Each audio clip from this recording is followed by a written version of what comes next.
मध्य प्रदेश छत्तीसगढ़ में एसआईआर और उस पर फिर सियासी तकरार को आप कुछ समय के लिए भूल जाइए, क्योंकि आपके लिए जरूरी है कि एसआईआर क्या है।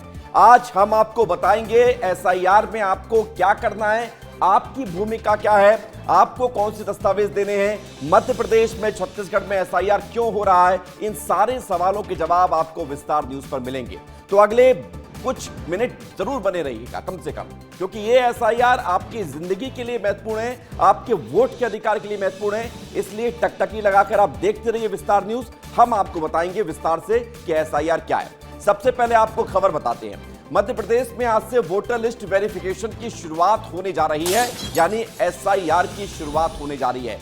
मतदाता सूची जिसमें मतदाताओं के नाम होते हैं, उन मतदाता सूची को वेरीफाई किया जा रहा है। आप इसे इस तरह से समझिए कि भोपाल में एसआईआर को लेकर जब कलेक्ट्रेट की मीटिंग होगी तो यह तय होगा उस मीटिंग में कि कैसे मतदाता सूची में एसआईआर जब होना है तो उसमें कैसे लोगों को यह तय करना है कि वो सही है या नहीं है, घुसपैठिए हैं, बाहर के हैं और ओरिजिनल मतदाता है या नहीं है। बैठक में राजनीतिक दलों के नेता भी शामिल होंगे।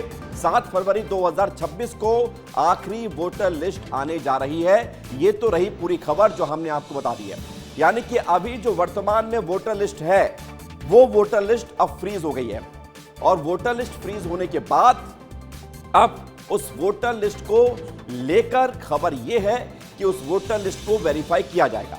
ये तो हो गई मध्य प्रदेश की खबर। अब छत्तीसगढ़ की खबर आपको बताते हैं, क्योंकि छत्तीसगढ़ में भी एसआईआर हो रहा है और छत्तीसगढ़ में मतदाता सूची का विशेष गहन पुनरीक्षण, ये एसआईआर का हिंदी नाम है, विशेष गहन पुनरीक्षण।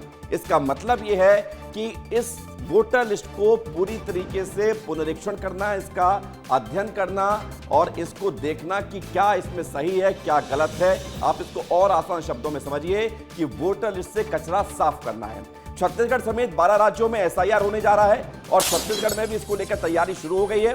भारत निर्वाचन आयोग के आदेश के बाद एसआईआर होगा और आज शाम 4 बजे छत्तीसगढ़ की राजधानी रायपुर में प्रेस कॉन्फ्रेंस होने जा रही है और राज्य निर्वाचन आयोग की तरफ से यह प्रेस कॉन्फ्रेंस होगी। मुख्य निर्वाचन पदाधिकारी यशवंत कुमार इसमें जानकारी देंगे।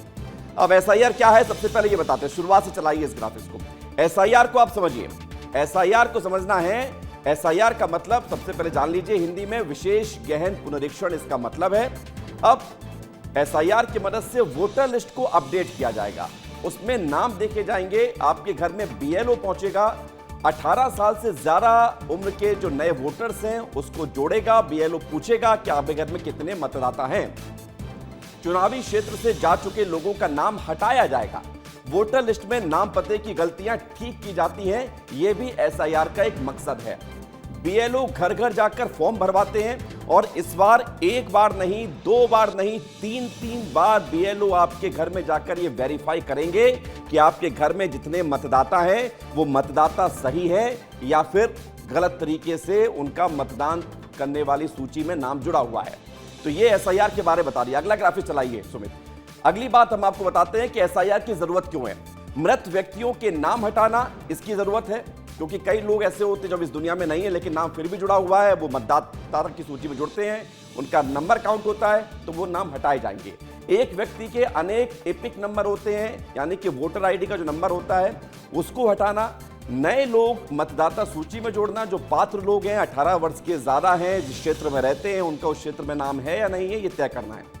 बाहर जो लोग बस चुके हैं, इसको इस तरह से समझिए कि जो लोग ग्वालियर के हैं वो भोपाल आ चुके हैं, भोपाल वाले इंदौर जा चुके हैं या दिल्ली जा चुके हैं या कई और राज्य में हैं, उनके लोगों के नाम भी तय करना है कि नाम जोड़े जाएं या नहीं जोड़े जाएं। दस्तावेज क्या है जरा इसको भी दिखाइए। आधार कार्ड ये मुख्य दस्तावेज है, इसके अलावा आयु प्रमाण पत्र यानी कि बर्थ सर्टिफिकेट ये मुख्य दस्तावेज है, यानी कि कौन से आपको दस्तावेज देने होंगे। पते का प्रमाण पत्र जैसे कि बिजली का बिल, राशन कार्ड ये भी जरूरी है। पासपोर्ट साइज फोटो ये भी देना होगा, ये भी देना होगा। तो ये हम आपको वो दस्तावेज बता रहे हैं जो इस एसआईआर में जरूरी होंगे। आप ये देख लीजिए, आधार कार्ड केवल आधार कार्ड आईडी प्रूफ है, ये नागरिकता का पहचान पत्र नहीं है कि आप नागरिक हैं या नहीं है। आधार कार्ड लागू होगा। पते का प्रमाण पत्र जैसे कि बिजली का बिल, राशन कार्ड ये लगेगा। इसके अलावा पासपोर्ट साइज की फोटो आपको देनी होगी और इसके साथ ही आपको हम बताते हैं कि आधार कार्ड तो है ही और दूसरे दस्तावेज जैसे कि मैट्रिक का सर्टिफिकेट और दूसरे दस्तावेज भी दिए जाएंगे, बर्थ सर्टिफिकेट भी दिए जाएंगे। तो ये खबर हम आपको बता रहे हैं एसआईआर से जुड़ी हुई। आगे बढ़ाइए, कुछ और ग्राफिक्स हो तो वो चलाइए। कहां कहां एसआईआर हो रहा है, जरा जल्दी जल्दी जल्दी चलाइए। पासपोर्ट साइज फोटो देके आप कहां कहां एसआईआर हो रहा है ये जान लीजिए। गुजरात हो रहा है, राजस्थान हो रहा है, छत्तीसगढ़, केरल, तमिलनाडु, गोवा, यहां एसआईआर हो रहा है। किन किन राज्यों में? लक्षद्वीप, पुडुचेरी, अंडमान निकोबार, यहां पर भी एसआईआर होने जा रहा है गुजरात, राजस्थान के साथ। लेकिन आपको, चूंकि आप मध्य प्रदेश के दर्शक हैं, तो मध्य प्रदेश को आपको देखना है, छत्तीसगढ़ को आपको देखना है। कुल 12 राज्य हैं जिसमें 9 राज्य हैं और 3 यूटी है, यूनियन टेरिटरी है, केंद्र शासित प्रदेश है। तो 12 राज्यों में कुछ हो रहा है। अगला क्या है सुमित, बताइए जल्दी से। अगला हम आपको बताते हैं कि क्या क्या होने जा रहा है। 28 अक्टूबर से 7 फरवरी तक ये पूरी प्रक्रिया चलेगी। 28 अक्टूबर से 7 फरवरी तक ड्राफ्ट वोटर लिस्ट 9 दिसंबर को बनेगा। ये हम आपको एसआईआर की जरूरी तारीखें बता रहे हैं। आपत्ति की तारीख 9 दिसंबर से 8 जनवरी होगा, यानी 9 दिसंबर से 8 जनवरी तक अगर किसी को प्रॉब्लम है कि भाई मेरा नाम क्यों है या क्यों नहीं है, इसको लेकर वो आपत्ति दे सकता है। इसके अलावा फॉर्म मिलेंगे 4 नवंबर से लेकर 4 दिसंबर तक, ये शुरुआत होने जा रही है और ड्राफ्ट वोटर लिस्ट बन जाएगी 9 दिसंबर को। उसके बाद जो आपत्ति है वो दे सकते हैं, नहीं दे सकते तो फिर 7 फरवरी को एक फाइनल लिस्ट आएगी और वही लिस्ट तय करेगी कि आप वोट डाल पाएंगे या नहीं वोट डाल पाएंगे।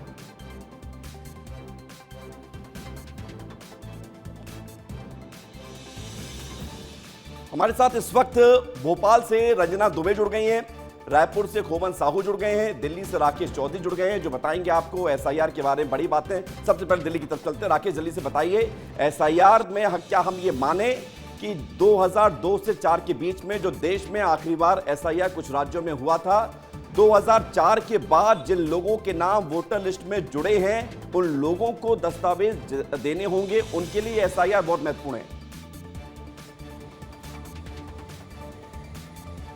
देखिए विवेक, लोकतंत्र के लिए सबसे महत्वपूर्ण चीज़ है चुनाव, और चुनाव के लिए सबसे ज़रूरी है मतदाता सूची, जिससे नागरिक जो है लोकतंत्र को जीवंत करते हैं मत का प्रयोग करके। लेकिन अभी जो हमारे पास मतपत्र है, जो देश में पूर्व में एसआईआर हुआ है, यानी कि 2002 से लेकर 2004 तक, उसमें बहुत खामियां हैं। कई लोग शहरीकरण की वजह से अपने मूल निवास को छोड़ के दूसरे शहर में बस गए हैं, उनका 2-2 जगह नाम है। इस वजह से अब जरूरत यह है कि जल्द से जल्द इस पर एसआईआर हो और उसका पुनरीक्षण करके उसको ठीक किया जाए। इसी कड़ी में चुनाव आयोग ने 12 राज्यों में ये ऐलान किया है कि 12 राज्यों के मतदाता सूची को पहले चरण में ठीक किया जाएगा। इसके बाद जिन राज्यों में चुनाव नहीं है वहां भी इसको लागू किया जाएगा, वहां भी इसे ठीक किया जाएगा। लेकिन चुनाव आयोग ने जब बिहार में एसआईआर किया था विवेक, तो इस दौरान कई मूल बातें निकलकर सामने आई थी। विपक्ष की तरफ से कई आपत्ति उठाई गई थी, हालांकि वो डॉक्यूमेंटेड नहीं था। हालांकि सुप्रीम कोर्ट ने बाद में कहा कि 11 डॉक्यूमेंट के अलावा आप आधार कार्ड को भी जोड़िए। जिन लोगों के पास मैट्रिक का सर्टिफिकेट नहीं है, जिनके पास पहचान पत्र नहीं है, वो आधार से काम चला सकते हैं। तो इसी कड़ी में अब चुनाव आयोग आगे बढ़ रही है और चुनाव आयोग की ओर से जो सूची जारी की जाएगी 7 फरवरी 2026 को, वो पूरी तरह से ठीक होगी। इसमें जो बीएलओ की नियुक्ति है, वो चुनाव आयोग ने सभी राजनीतिक दलों को कह दिया है कि आप अपने स्तर पर बीएलओ की नियुक्ति जल्द से जल्द करिए, ताकि जो ये आपने एसआईआर की जल्दी से प्रक्रिया है मध्य प्रदेश छत्तीसगढ़ भी चलते हैं। मध्य प्रदेश से रंजना हमारे साथ जुड़ गई है, छत्तीसगढ़ से खोमन साहू हमारे साथ जुड़े हुए हैं। रंजना, मैं आऊं आपसे पहले, लेकिन एक जानकारी जरा देना जरूरी है, क्योंकि जो कहा जा रहा है कि 2002-2004 के बीच में एसआईआर हुआ था, उसे आधार क्यों बनाया जा रहा है, इसके बारे में मैं जानकारी देता हूं, फिर मैं आपके पास मध्य प्रदेश को लेकर जानकारी मांगूंगा। सबसे बड़ी बात यह है कि चुनाव आयोग ने इन मतदाता सूची के लिए साल 2003-2004 को आधार बनाने की बात कही है। इसका मतलब यह है कि 2003-4 तक जितने लोगों के नाम इसमें जुड़े थे वो एक तरफ, इसके बाद जो नाम जुड़े हैं उनके लिए ये एसआईआर बहुत महत्वपूर्ण है। 2003 के बाद से मतदाता सूची का रिवीजन हुआ नहीं है और इसको लेकर अब मतदाता सूची का रिवीजन होगा। तो 2003 के बाद जितने नाम इसमें ऐड ऑन हुए हैं उनको यहां पर थोड़ी सी चिंता कर सकते हैं कि अपने वोटर अधिकार को अगर वो बचाए रखना चाहते हैं तो उन्हें सजग रहने की जरूरत है। अब रंजना दुबे हमारे साथ जुड़ गई हैं भोपाल से, उनके पास चलते हैं। रंजना, मध्य प्रदेश में 2003 का अगर मैं आंकड़ा देखूं तो 2003 का आंकड़ा यह बताता है कि 3,77,00,000 मतदाता थे। 3,77,00,000 और अब मतदाता हो गए हैं 5,65,00,000। ये मध्य प्रदेश के मतदाताओं की संख्या है। ये जो बीच का डिफरेंस है लगभग 1.5-2 करोड़ का, ये इन लोगों को ज्यादा चिंता करनी है क्या?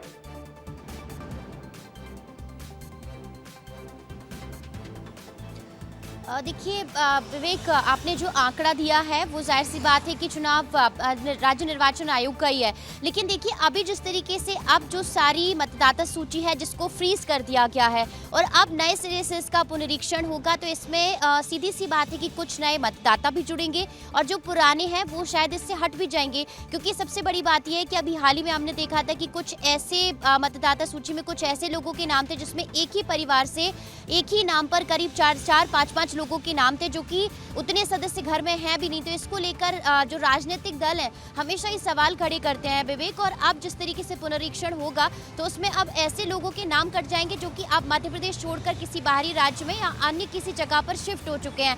कुछ ऐसे लोग हैं जिनकी डेथ हो चुकी है और कुछ ऐसे लोग हैं जो कि शायद अब मध्य प्रदेश में नहीं रह रहे हैं, कुछ ऐसे लोग हैं जो शायद अब वापस मध्य प्रदेश में आ गए हैं। तो अब जो मतदाताओं की संख्या है वो अब बढ़ भी सकती है या शायद घट भी सकती है, लेकिन ये तब होगा जब आप बीएलओ इसका पूरी तरीके से पुनरीक्षण करेंगे और जो राजनीतिक दल है जब आज उनकी बैठक होगी तो उसमें वो भी अपनी सहमति देंगे। देखिए विवेक, क्योंकि जब सबसे ज्यादा आपत्ति अगर किसी को होती है तो वो विपक्ष के जो लोग हैं, जो एजेंट हैं, उनको सबसे ज्यादा दिक्कत इस बात को लेकर होती है और इसीलिए इस बार उनकी भी सहमति ली जाएगी कि आखिर वो क्या चाहते हैं। उनके पास जिस तरीके से लिस्ट है, क्योंकि हर बार फर्जीवाड़ा को लेकर ये बड़ी बात है, ये बड़ी बात है। अब जल्दी से इसको रैप अप करते हैं। छत्तीसगढ़ भी चलते। छत्तीसगढ़ में आज निर्वाचन आयोग की प्रेस कॉन्फ्रेंस होने जा रही है। खोमन, छत्तीसगढ़ में कितने मतदाता हैं, क्या इसका इंपैक्ट पड़ेगा, जल्दी से बता दीजिए। देखिए विवेक, लगभग शाम को 4 बजे छत्तीसगढ़ के जो निर्वाचन पदाधिकारी हैं यशवंत, वो प्रेस कॉन्फ्रेंस करने वाले हैं। छत्तीसगढ़ में किस तरीके से एसआईआर होगा उसकी वो जानकारी देने वाले हैं। खासकर सबसे बड़ा चैलेंज बस्तर संभाग को लेकर है।